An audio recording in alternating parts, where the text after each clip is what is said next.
কেপিতে আসার মতো একটি প্রশ্ন দেখো। কি বলছে, বার্ষিক পরীক্ষায় একটি শ্রেণীর 80% ছাত্রছাত্রী ইংরেজিতে পাশ করে, 85% ছাত্রছাত্রী গণিতে পাশ করে এবং 75% ছাত্রছাত্রী উভয় বিষয়ে পাশ করে। যদি মোট 40 জন ছাত্রছাত্রী উভয় বিষয়ে ফেল করে, তাহলে ওই শ্রেণীতে মোট ছাত্রছাত্রীর সংখ্যা কত? শর্ট ট্রিক্সে কীভাবে করতে হবে, কি করব, আমি তিনটে গোল দেব। গোল দেব। তাহলে কি কি বলছে দেখো, উভয় বিষয়, এটা আছে উভয় বিষয়, আর এটাকে আমি কি লিখলাম, ইংরেজি লিখলাম। আর এটাকে কি লিখলাম, এটাকে আমি অঙ্ক লিখলাম বা গণিত। ঠিক আছে, এইবার দেখতে হবে উভয় বিষয় কি করেছে।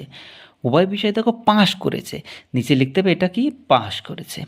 তাহলে কত, উভয় বিষয়টা আগে করতে হবে। 75% উভয় বিষয়ে কী করছে, পাশ করছে। আর ইংরেজিতে কত করছে, ইংরেজিতে করছে 80%, আর অঙ্কে কত করছে 85%।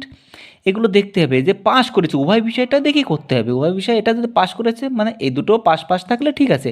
যদি ইংরেজি থাকতো কি ফেল, তাহলে এটা আমি কী করতাম, সেটা আমি পাশে করে দিতাম। মানে 80 ছিল, তখন 100 থেকে বাদ দিতাম, কত হতো 20 হতো এখানে। ঠিক আছে, এবার শুধুমাত্র এই দেখো এই জায়গাটা কি আছে, এই জায়গাটার মধ্যে 75টাও আছে, এই জায়গার মধ্যে 80টাও আছে।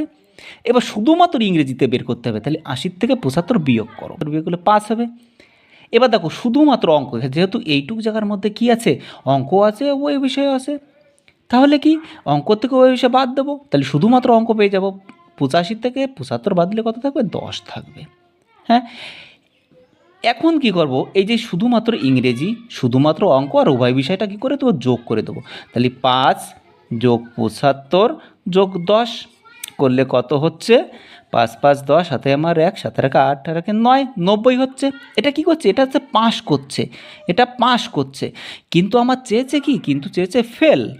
তাহলে টোটালটা 100%, 100% থেকে 90 যদি বাদ দিই, তাহলে কত পড়ে থাকবে, 10 পড়ে থাকবে। এই 10 সমান সমান আমি কত বলতে পারি, 40। বইতে দেখো দেওয়া আছে 10 সমান সমান 40। একে কত, 10/40। আর চেয়েছে, উত্তর চেয়েছে মোট ছাত্রছাত্রী কত, তাহলে মোট কত আমি ধরেছি, 100% ধরেছি। তাহলে 100 গুণ করে দাও এর সঙ্গে, শূন্য শূন্য কেটে দাও, কত হলো 400 জন ছাত্রছাত্রী।